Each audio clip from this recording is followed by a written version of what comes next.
Is there any evidence that the Trilateral Commission seeks to suppress news at its source? Well, they've done that pretty effectively over the decades. There were many members of the Trilateral Commission in the early days that were allowed to go to the meetings, but they were not allowed to disseminate information on what happened in the meetings. Like Time Magazine, for instance, Hedley Donovan was a member of the Trilateral Commission. He was the chairman, he was the head of Time. You've had people from New York Times, from the major news networks, from Wall Street Journal, instrumental people in the media. Fareed Zakaria right now is a member of the Trilateral Commission. He's been busted for plagiarism 3 or 4 times. Somehow he's still on CNN. I don't know how this works, but he's a member of the Trilateral Commission, and he likes to interview all of his trilateral cronies on his program. So Rockefeller bragged about the media in 1998 in his book, and he thanked the media for being very discreet over the decades to not release the core goals. That's why they viewed Sutton as such a threat, by the way, because Sutton caught on to this game and was exposing it left and right, and they didn't want that. It was too early.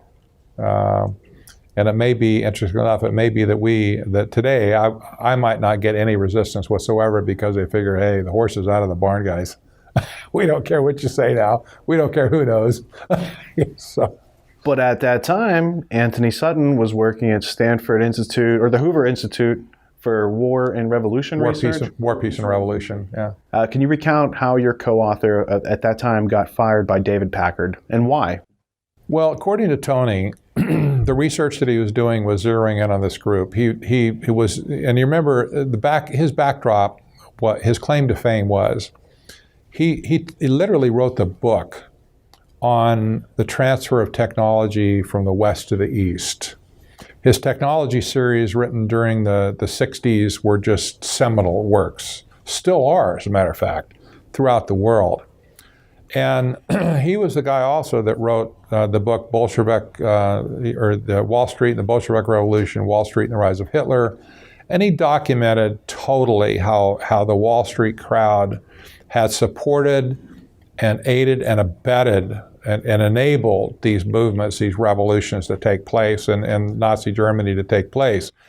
They were damning books, they really were, but they were so meticulously documented that nobody could argue against them. There was just nothing you could say other than grinding your teeth and saying, I hate you, I hate you. It's about all I could do. So when Tony started to zero in on this group, the Trilateral Commission, because many of them were the same people he'd written out before, he started to smell a rat. Especially when they started stacking the deck in the Carter administration. He said, oh man, he knew that there was something going on. And Sutton was pretty clever about picking up on patterns of things, more so than just a smoking gun by itself. He understood how to look for patterns in society and patterns in business and stuff. And he started to write, do research and write about this group, the Trilateral Commission. And he had not published anything as yet. But David Packard picked up on his research because word got around. And Packard was a member of the Trilateral Commission. That was David Packard that founded Hewlett-Packard, by the way, yep. A giant electronic company. And, Packard, I'm sure, consulted with other people maybe in the organization, but said basically Sutton has to go. If we cut him off at the knees and force him out on the street, he'll no longer have access to research facilities like the quality of which we have at the Hoover Institution, which is worth a gold mine to somebody like Sutton. Yeah. Nor will he have access to publishing any books because we're not going to put our imprimatur on his books. And so, he basically, as a scholar, his life was just done. And very clever on their part to see the threat that Sutton posed early on and get rid of him. Sutton was out for a bit of revenge when we teamed up together, by the way. He said, I'm not going to let him get away with this. And so he became an example of early whistleblower in a sense. Well, they took his meticulous nature of research as a threat, and then they jettisoned him, and he's like, well, what's this all about? Why am I out here on the outside of society? They shut down his Hoover. You guys start the newsletter. Tell me about the newsletter and how you guys, first started comparing notes, and then doing something structured that actually reached other people. Yeah. We met by accident or by divine appointment, depending on your point of view, at a gold conference in New Orleans. Both of us had traveled there. I from Arizona, he from California. We happened to be seated at the same table for breakfast. That was the way they were serving breakfast. You sit where they tell you if you want to eat, and we did. And so we started talking, and before too long, he had told me his story, and I told him some of my story, and we talked about the Trilateral Commission, what was going on, and we knew immediately that was a huge story. He'd already figured out more than I had. What I knew, I couldn't talk to anybody about. I mean, what am I going to say to him, I had thoughts, and I had serious thoughts, but I was afraid really that I didn't have confidence, to bring it up. But after Sutton told me what he knew, I said, oh man, this is like, I feel like I'm sitting on a keg of dynamite here, and it's about to blow. The fuse is lit, it's about to blow. We got to do something about this, Tony. And I was in the publishing business at the time. I had a printing operation in Scottsdale, Arizona, and I was printing newsletters and some books and pamphlets, stuff like that, commercially. And Tony was a guy who had all the thoughts, and he needed somebody to publish for him. So I said, look, let's do a newsletter together. Let's start it. Let's call it Trilateral Observer. And he said, that's a great idea. Let's do it. We shook hands, and that's how we began. I said, we're going to do this. So he started writing. I started getting the presses ready, designing the newsletter, whatever. And we marketed it by direct mail. And at one point, we had several thousand subscribers to it. Of course, we couldn't do it for free. We weren't rich. Neither of us were. But we sold the newsletter for a reasonable amount. And we did enough research over a period of about a little over a year where we had enough material to publish our first book, which became Trilaterals Over Washington, Volume 1. And then later, a couple years later, we did Volume 2 on the same basis. What's the status of Volume 3? Volume 3 is all contained in Technocracy Rising. It's everything you need to know. I would have loved to have titled it Trilaterals Over Washington, Volume 3. But in the context that this is a global issue now, it's not appropriate. Everybody in the world is in the same boat. And it's interesting that of the first purchasers of Technocracy Rising, I was shocked to find people in Australia buying the book. I don't know anybody else. Never been to Australia. New Zealand, Brazil, Argentina, Denmark, Great Britain, Germany, Ireland. All these countries start popping up on our order sheet. I'm thinking, what on earth is going on here? There's people watching this topic all over the world, and they caught wind of Technocracy Rising, and they gobbled up the book because, and this is kind of a sad footnote to this, all these different countries are looking to us to save the world. This is humbling, and it's sad at the same time because it puts a lot of pressure on us. They're already gone and done. They know they can't do anything about it in their countries. And since America, kind of did all this in the first place, screwed up the rest of the world, they're looking now to the people, the quote unquote, the patriots in our country, and others too maybe, but those who are still constitutionally minded, who see through this stuff, to somehow throw a monkey wrench into this global technocracy and thereby save the world. I don't necessarily, and I'm not saying we can do that. I don't know. I have nothing to promise them other than the fact that we put this information out. I'm hoping that there are enough Americans that might wake up and take this information and do something with it. But I myself, I'm no general, I'm no commander of thousands or whatever that I can, stand up and make a movement and, cause anything substantive to happen. I still have a margin of faith in the American people. There are a lot of intelligent people out there that are able to do things. If they were properly motivated, they might be able to rise up and actually have an impact to push technocracy back into the last century where it belongs. I think Sutton, through his mosaic of books, because he wrote in so many different areas. He wrote in the Federal Reserve, he wrote on Skull and Bones, he writes on the Wall Street trilogy where it's the Nazis are being funded, the Bolsheviks are being funded. How familiar are you with his body of work? Did you, after working with him with the Trilateral Commission, did you say, hey, what else has this guy read? What's he doing? No, we talked about everything he ever wrote about in some detail. And Tony's writings were all economically minded, every one of them. That's what got him on to the to the Bolshevik Revolution issue. It was an economic issue. They were making money. Wall Street people were making money on it. So he understood it in those terms. The only book that he wrote that didn't have a direct economic influence to it was his book Skull and Bones. And he would never have written that book had not a friend of his given him a body of knowledge or a body of information, documents and so on from the Skull and Bones that had been inherited by a member of Skull and Bones, or from a member of the Skull and Bones. They saved all their documents and stuff in a lockbox. This person ended up inheriting them. It scared that person a little bit, saying, what am I going to do with this? And so the documents got offered to Tony. He said, would you like to have all these secret documents on Skull and Bones? And he said, well, yeah, I'd love to look at it. And he did. And he immediately saw a book in it. But it didn't have an economic influence at the beginning. It was just something he felt like needed to be written about. And it, quite honestly, is something you can make a buck on. It was something nobody had written on. And he thought, oh, there's a story here. I'll write it. And he did. But I will say generally after, and this is no disrespect to Tony really, but after probably 1985 or so, Tony's research really went downhill as far as new material is concerned. It wasn't all his fault because research takes money. You got to travel, you got to have per diem expenses and stuff covered when you travel. You know how it is when you travel. And he wasn't working for a major university that would just give him a travel pass to go where he wanted to go. So he really didn't have the financial resources to do any really, really big projects on original research like he did in his early career.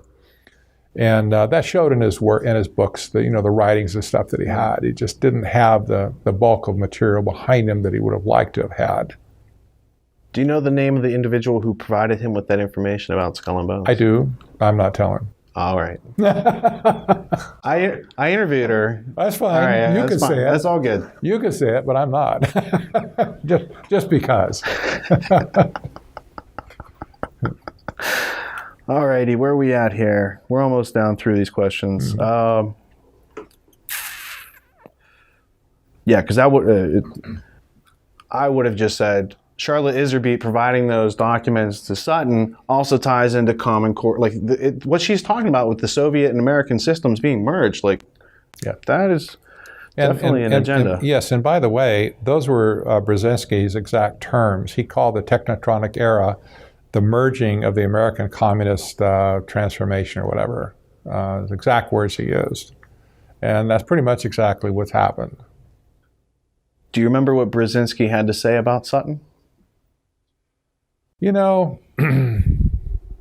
don't remember specifically. I do vaguely remember he said something about Sutton.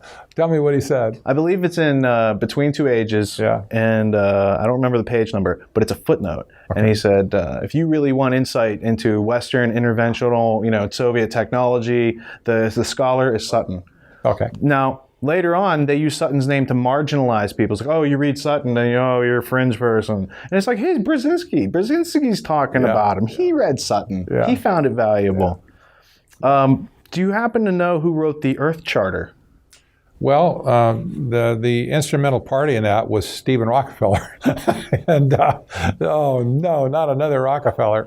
Yes, there's no pattern. There's no pattern. Yeah, Rockefeller. That's Stephen Rockefeller is a very core member of the Rockefeller family, and he was a theologian by education. He was very much one of the initiators of the interfaith movement, which now has traction throughout the world. And the fact that all of the major denominations of the world today have gone green, I think we can probably safely say that Stephen Rockefeller somewhere had a hand in that in almost every case. And so the Earth Charter was part and parcel of that. But even the Catholic Church now is deeply, deeply embedded in global and climate change.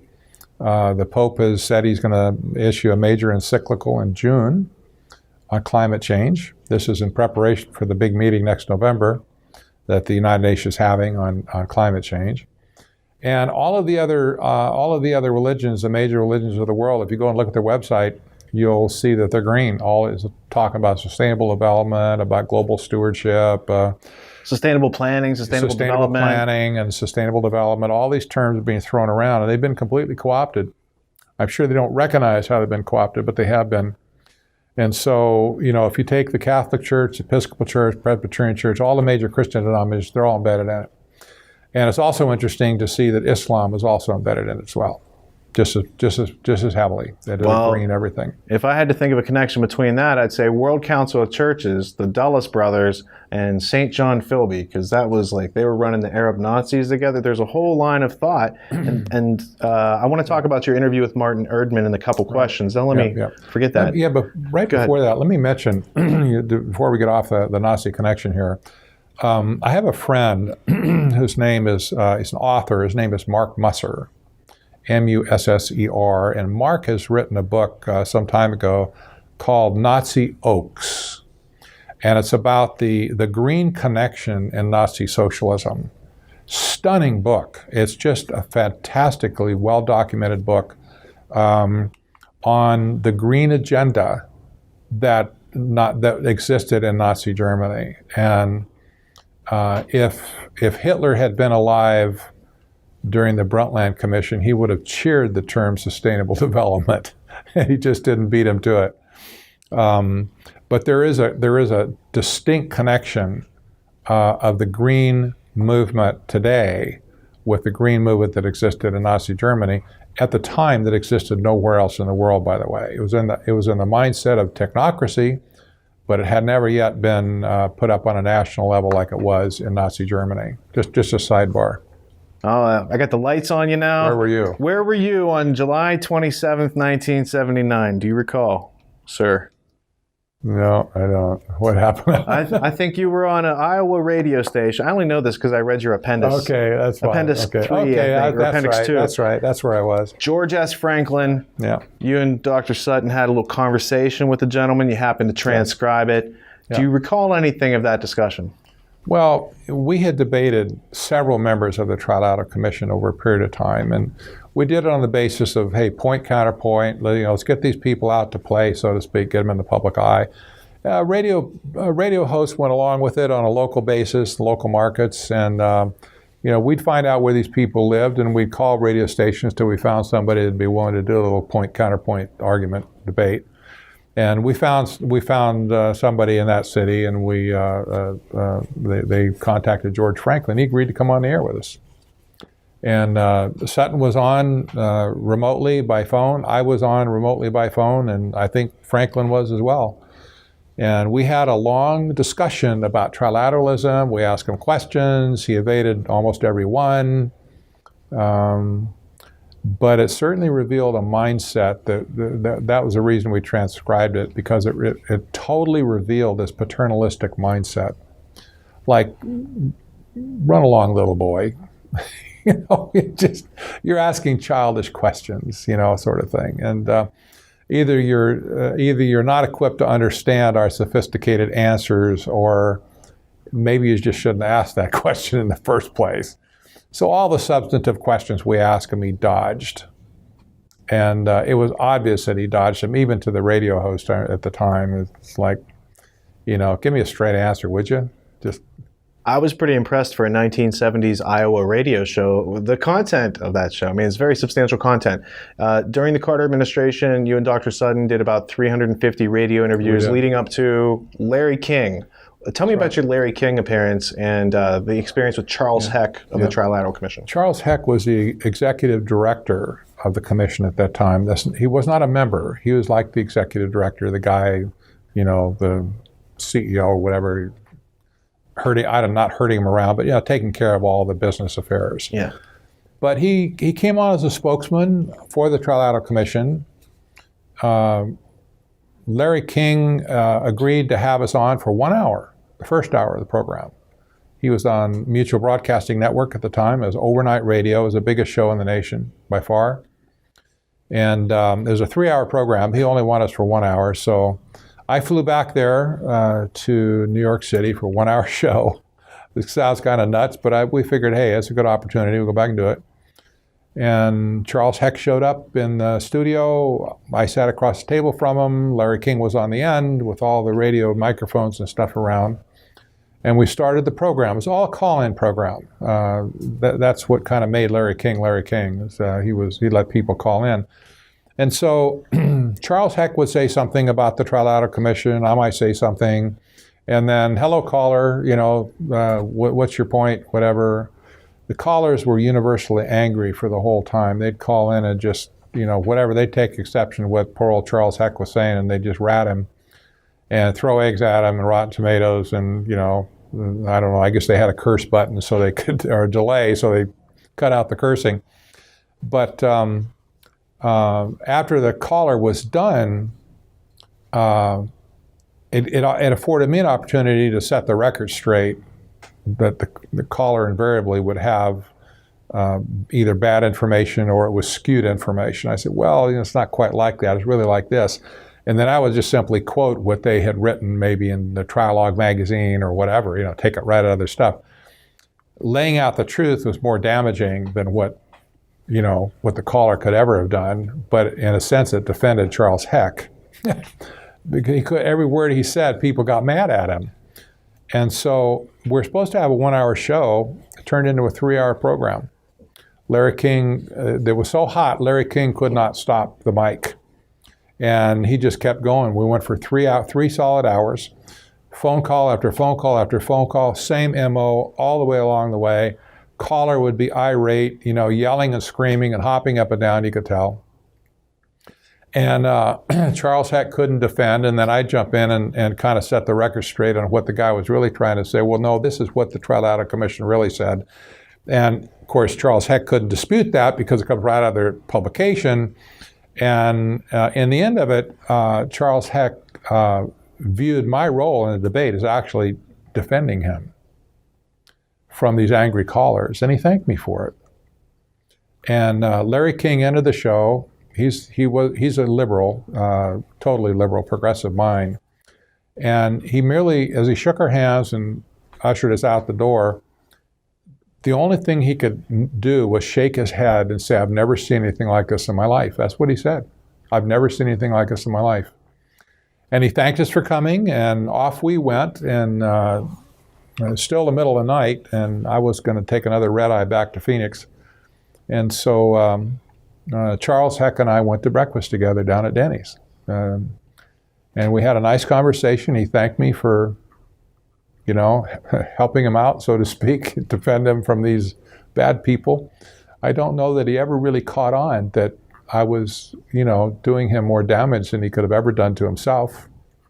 And it just kind of went over his head, the whole thing just kind of went over his head. But it was an interesting show, and it was clearly the pinnacle of our radio work in those days, and there's no place higher to go. Never got invited on again. We did get a frantic phone call the next day from B. Dalton Booksellers to get a stocking order for books. They said, we don't know what you said last night on Larry King, but man, we got orders all over the country for your book. And could you express us some copies? We'd like to review it. We want to place a stocking order to get, all over the country. And I'm thinking, ka-ching, ka-ching, we're going to finally get some serious book sales. And a couple of weeks later, they still hadn't called me back. I finally broke, and I called them, and they said, well, we're not going to carry your book, but we might special order it, but we're not going to carry it. And I said, why not? They didn't give me a reason. They just said, well, that's our business decision. And so before too long, we found out that they had sent out a memo to every store in the nation that said that the book was out of print and the publisher's out of business. And so we were officially blacklisted completely by B. Dalton Bookseller. we found out after that, Tony did a little digging around and found out that the parent of B. Dalton was Dayton Corporation, which is now Target, owns Target. Dayton had a director who was a member of the Trilateral Commission. So we figured, kibosh, put the cough button down on that guy, just not going to do it. And so we went on some more radio shows after that and had a little bit of fun digging B. Dalton on having blacklisted us. We'd suggest to the host that they should just call up the local store and see what they say. And they first say, oh, this is America. Nobody blackballs books in America. This is free speech land. So yeah, okay, if that's true, then try and get our book. Call them on the phone, see if you can order it. And they'd do it, and you shuffle, and you hear the clerk going through it, and the papers, and invariably they come back and say, well, I'm sorry, sir, but I have a note here that the book is out of print and the publisher's out of business. And the radio host would say, but that's really strange. I've got the author of the book in my studio right now, and he says that the book is still in print and his publisher is still in business. What do you say to that? Well, of course they could. It's just a clerk. They got nothing to say. But just a job, they're making minimum wage. But we found this all across the country that this memo had gone out. And B. Dalton literally just killed our book sales and all of our momentum that we had going from the Larry King show. And we had no way to reach those people, by the way, that were the victims of it, that went to the store, tried to buy it. All they heard was the book's out of print, the publisher's out of business. We had no way to contact them, to tell them differently at that point.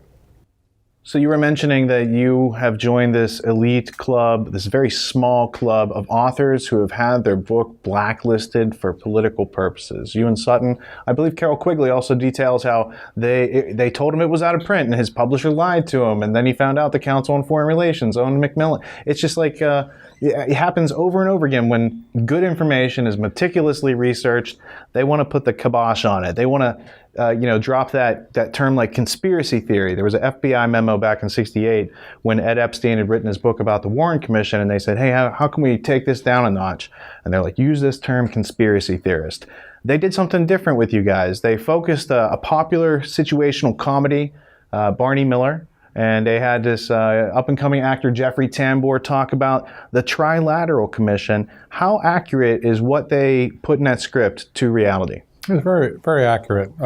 They dropped out a few pieces of information. They did mention Zbigniew Brzezinski's name as being a co-founder of the Trilateral Commission, but they did mention David Rockefeller, and they lampooned him, so to speak, as being the big global dictator wannabe, bugaboo, whatever.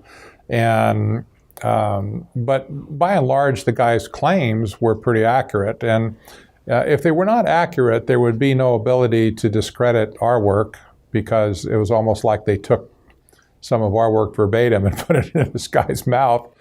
But it made fun of this guy that was complaining about the Trilateral Commission and just, joked around and says, well, that's ridiculous. It's a, wild tinfoil hat, conspiracy-oriented people. We had a number of attacks like that, though. That was one that came through Hollywood, which is really interesting. But we had others as well. The criticism was always that people criticizing the Trilateral Commission are either far left or far right weirdos, like Hillary Clinton says, the vast right-wing conspiracy. Nothing could be further from the truth, but they always declared themselves to be the moderate middle, bar none.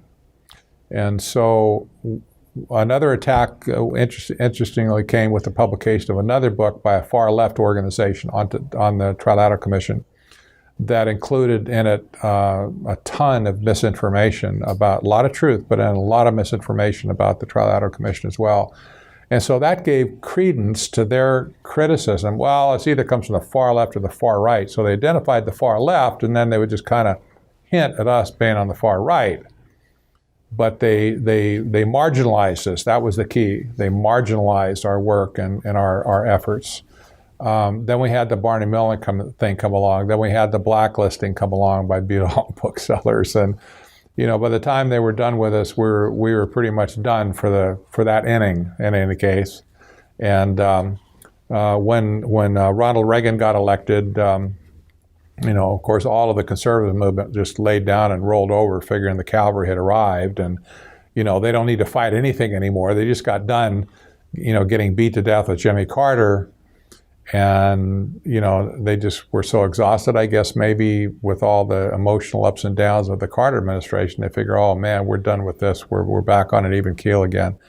Little did they know that the trouble had only just begun.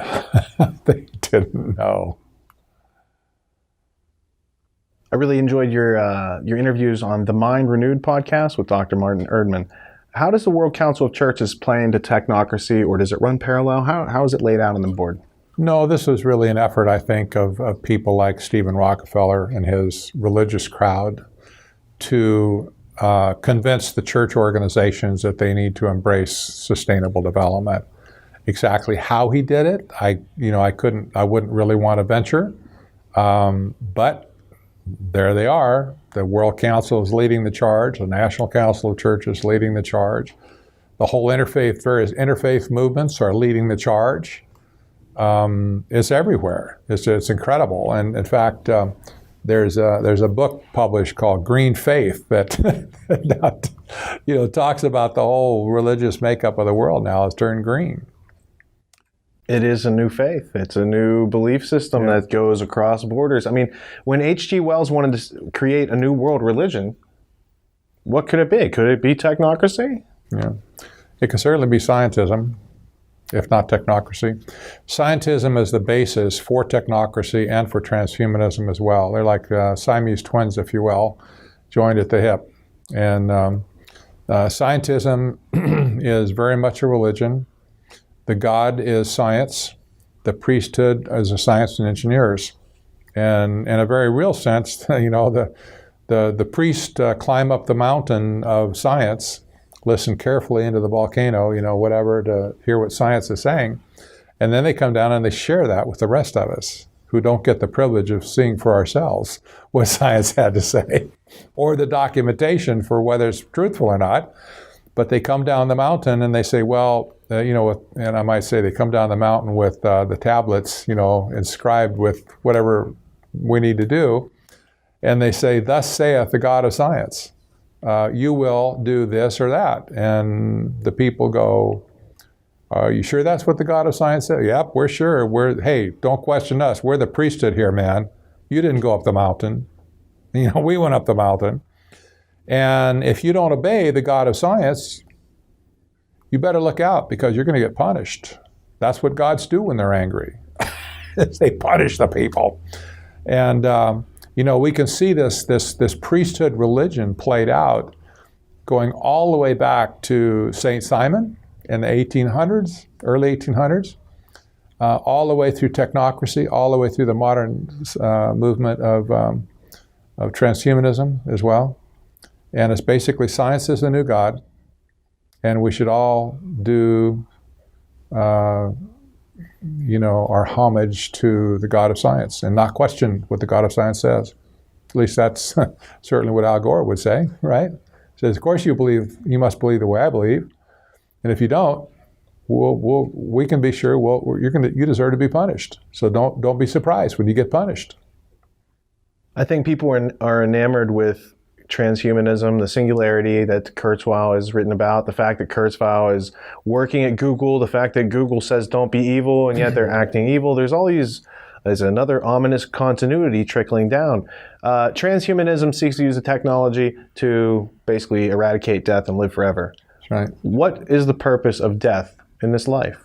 Does it have a purpose? The purpose of death? Well, we as human beings experience birth and death. Mm-hmm. These people are trying to avoid part of that natural cycle. Yeah. Wouldn't that take the meaning away from everything? Because if life is never ending, then those moments don't have as much value. Yeah, that's right? For sure. Yeah, a lot of people would say that. The whole movement of transhumanism and scientism in general is very exclusionary to any concept of God. On one hand, it has a flavor of atheism to it, but not atheism. I don't want to tag it like that. The people within the transhuman movement very much believe that they are going to become gods themselves. So in that sense, how can you be an atheist if you're saying you're going to become a god? Well, I believe in myself, but I don't believe in anybody else becoming God. Well, that's, you get the point. It's kind of it's got some fuzzy walls around it. And the transhumans, some of them are very outspoken about this, and they say, we won't have any trouble until, if you meddle with me becoming God, you're gonna have warfare, Buster. And it's radical stuff, to hear them say stuff like that, but they do, and this competes with the whole concept of God, at least the God of the Bible, the God of creation, and also the fall of man that prescribed that death would be a feature of mankind, until God wraps up history at some time in the future.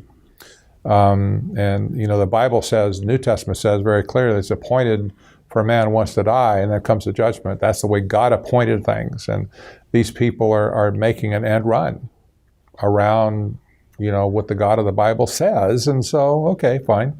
You can try all you want, but the odds are pretty high that you're not going to be successful. That's an interesting point, because it brings the notion that the mass surveillance society is competing with God. They're saying, no, we can be the overseer of everything. We can be the master.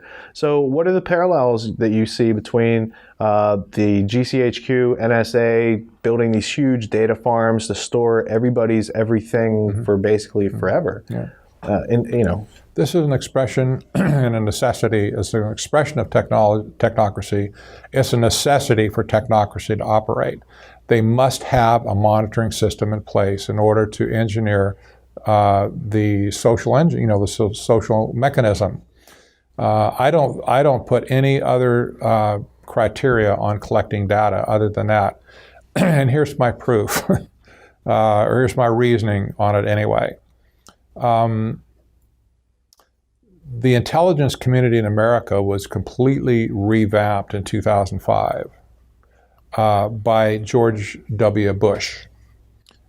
He was the guy that signed into law the so-called requirement for the Office of Director of National Intelligence to be implemented.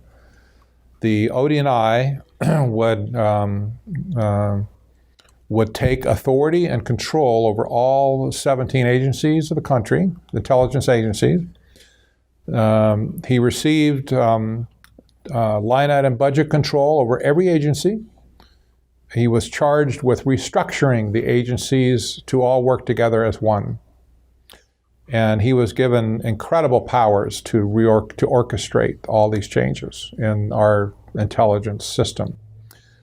Well, it's interesting that the legislation that was presented to Congress to authorize the president to do this was sponsored by Dianne Feinstein and Jay Rockefeller, both of whom were members of the Trilateral Commission.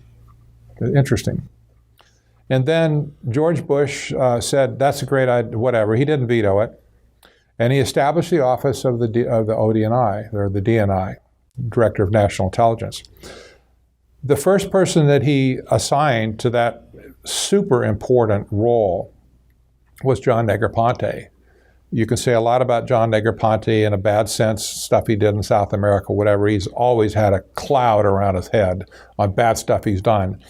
Pushing all that aside, John Negroponte was a member of the Trilateral Commission.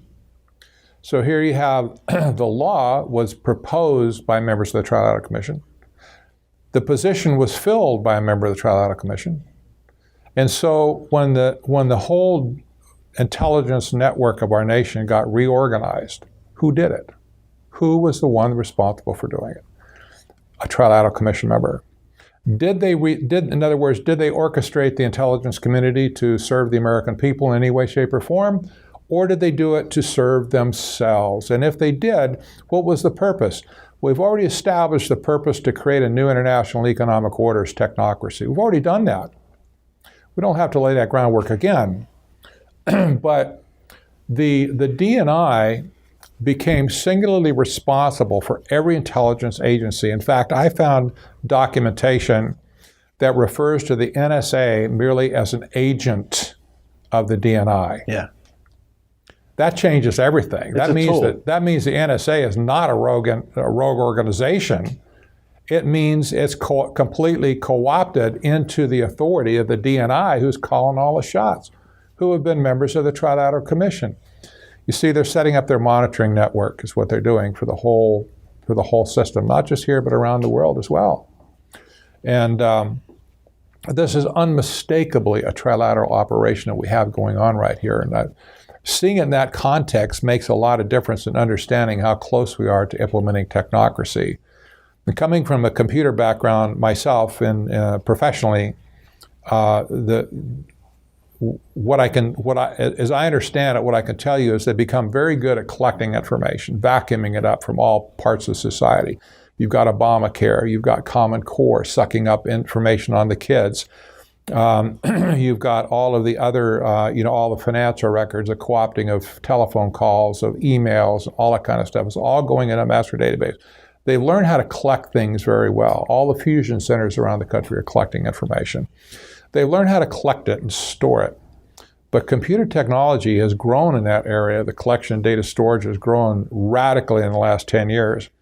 What has not grown is their ability to analyze the data. We can say thank goodness for that. They don't have the horsepower nor the software available yet to appropriately analyze all the data they're collecting at a breakneck speed. However, it's estimated by their own admission, 3 to 5 years they're going to solve that problem, where they will have enough artificial intelligence computing power, enough supercomputer power. And it's not just the issue of analyzing a given body of data, but it's moving the data from the storage devices into the CPUs to process. That moving that's the bottleneck right now, is moving the data from one place to another and then putting it back again, if necessary. But they're 3 to 5 years now away from having the processing power to analyze that data to tell them what it means. Then we're in trouble. We're in big trouble. In Miami, just this last week, they're implementing a pre-crime division. Mm-hmm. Think in terms of the movie Minority Report. This is scary stuff. Yeah, they see someone do a Google search on their iPhone, they go to a store and buy a hammer or whatever, and the next thing you know, they're like, hey, this is pre-crime, because the artificial intelligence is using time series analysis and sucking in everybody's everything, learning everyone's patterns, and when it sees you deviate from the pattern, it sends an alert to someone's cell phone. And it's very rudimentary at this point, granted. But even according to Kurzweil's theory of processing capacity and memory doubles about every 18 months, they're not very far away from having the capacity and the algorithms, programs, to analyze the data pretty much in a real-time fashion. Right.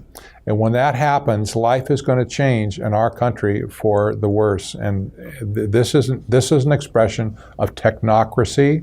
It's an expression of the Trilateral Commission hegemony over our country for the last 40 years. What you mentioned earlier about Negroponte made me think about their pedigree. Like, where does a guy like Negroponte, how does he get to be in that position? Well, he was in Yale, he graduated with Yale. His brother went to Le Rosey, which was the School of Kings in Switzerland, where other kings get schooled, right? So his family is like technocrats / royalty, and he was in a secret society. It wasn't Skull and Bones. I think maybe it was Scroll and Key with Porter Goss and William H.T. Bucky Bush. And those guys had a rise to fame after 9/11. Porter Goss definitely had a rise to fame. Negroponte definitely had a rise to fame. And Bucky Bush is a war prophet here. So it's not just the Trilateral Commission. There's the Yale. There's the layering of how they make someone who joins the Trilateral or who gets chosen by the Trilateral Commission members. Right? And so I think that what you have is a pedigree being built through university and then membership in a club like the CFR or Bilderberg. And then if you do really good in there and you keep your mouth shut, then you can be in the Trilateral Commission. And if you do really good, they'll let you out of that and you can be in government. And I can't help but notice Zbigniew Brzezinski today is an advisor to our current so-called president. Do you have any comment on that ominous continuity there? Absolutely. Absolutely. And he bragged about it, that he was foreign policy advisor for Barack Hussein Obama. Yeah. Yeah. Makes you wonder, how come they keep showing up, at every turn, they keep showing up. That's not by accident. I asked a math guy one time, a math PhD, is it possible to calculate any odds of this small organization having this much influence over government over a period of 40 years? He said it's incalculable. There's no computer on earth that can calculate the odds. So what does that mean? It means it's on purpose. That's all. It's a rigged game. It means it's a rigged game. They took over, they hijacked our executive branch in 1976, period of the subject. They have not let go ever since. Every administration has been dominated by these people, and they've used their positions to push forward their agenda of an interdependent world and of a new international economic order. That's it. And we now know that the new international economic order is pure, unadulterated technocracy from the 1930s. I'd also like to mention at this point just an observation about the global elite. These people, in my estimation, are really pedestrian academics at best. They have never come up with an original idea of their own. They have to hijack other people's ideas to, to get whatever advantage they can. That was the case with Technocracy. It was not their idea at all. Although they might make it seem like it wasn't their idea. We go back, goes way back. If you were to go and interview one of the original Greens from, say, the 60s, that's the long-haired, the guy now's got gray hair, right, balding, but his hair still hangs down the middle of his back, right? Go find one of those original Green guys and ask him, what's his take on what happened to the Green movement? Is he happy with it, where it turned out, or whatever? You'll find somebody spitting molten nails that they got pushed out of their own movement by these very same people. Their movement was hijacked, in other words. And the purest objectives that they had when they first started the Green movement got completely hijacked by this global elite, pushed them out, and they took off with it in a totally different direction. Sounds like what happened with Technocracy. Yeah, they're hijackers. That's right. All. They take whatever idea suits them to push forward their agenda, and they use it to whatever advantage they can. But it doesn't speak too well for their overall intellectual capabilities, does it? Not too well. Yeah. Do you think the idea of the panopticon had any influence on Technocracy as it's being used today? I don't know that it did, per se. I mean, conceptually, the idea of being watched is, it's monitoring the population. However, in this case, it's monitoring the population automatically, systematically, using system theory and algorithms rather than people. So theoretically, if the system is set up properly in the future, no individual person needs to put his eyeballs on you to see if you're behaving. The computer will take care of you. If you're misbehaving, the computer will redirect you and rechannel you. It has already been programmed with the patterns of people who are misbehaving, and if you match that pattern, that's basically the system will move to correct your behavior. And if you continue to move outside the bounds, then perhaps an individual might get involved, and you might get a knock on the door. But the idea of a systematic or a scientific dictatorship is that the system does the controlling, also does the monitoring. It monitors you, it self-corrects. It monitors you, it self-corrects. And so, of all the hundreds of millions or the billions of people on the planet that are going to be involved in this system ultimately, they can all be managed and monitored in the same system and controlled and corrected in the same system without people needing to be involved. What's the most important idea you'd like the future to grasp? Wow. The future to grasp. In the short term, it's who the enemy is. Americans and patriots and people struggling against this whole thing for decades, I believe, have had their ladder leaning up against the wrong wall. I certainly did for a long time.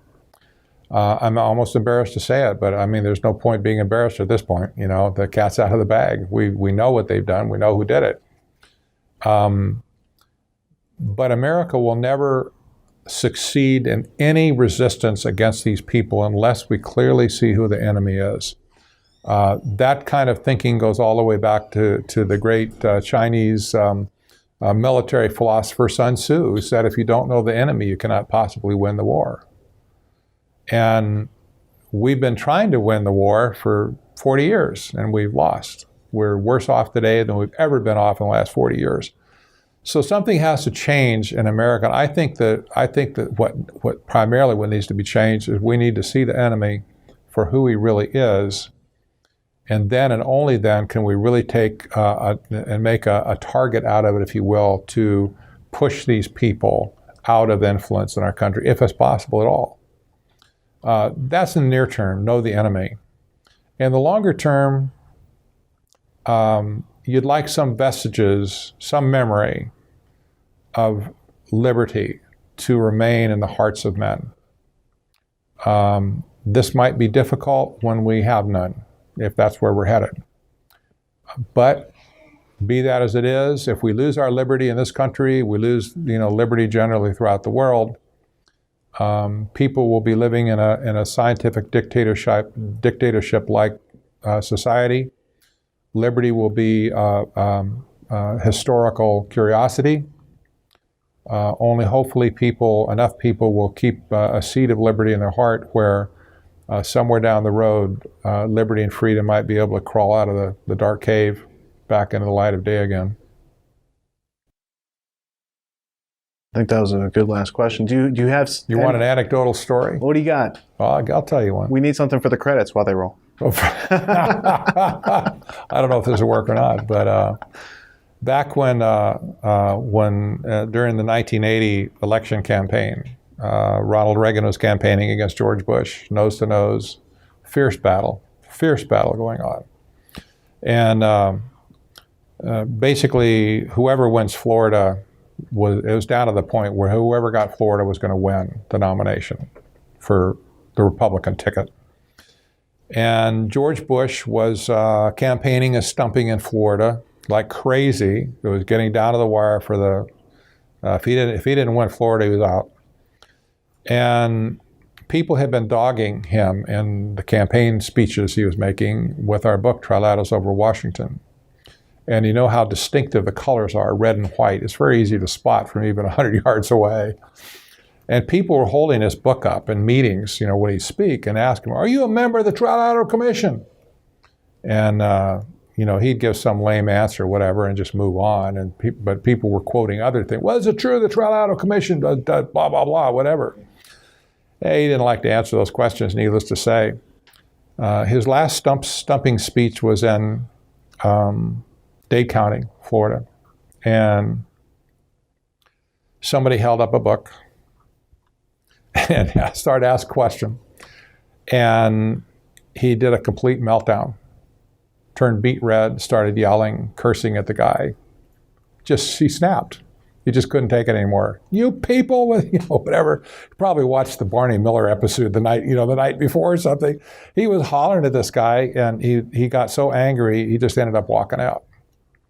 And that lost him the nomination. That last speech, he gave up and just stomped out. And the next morning, the local newspaper there had a headline, "Have you ever seen a burning bush?" That's priceless. Oh, yeah. But you know what? Barney Miller was right, because when it got to the Republican the RNC, at the convention, Bush was not expected to even be water boy at that point. He was totally discredited. And everybody universally said, "Man, this guy's not, he's out. Thank God he's out of the whole thing." Henry Kissinger waltzed in, essentially, at the convention and strong-armed the Reagan team and says, "It's going to be Bush." As a member, the member of the Trilateral Commission, it's going to be Bush. And lo and behold, flip-flop, it's Reagan Bush. Wow. And that's how Bush got in. Just that simple. You know, the big boys came in and said, this is it, folks. You take them or else you won't like the outcome.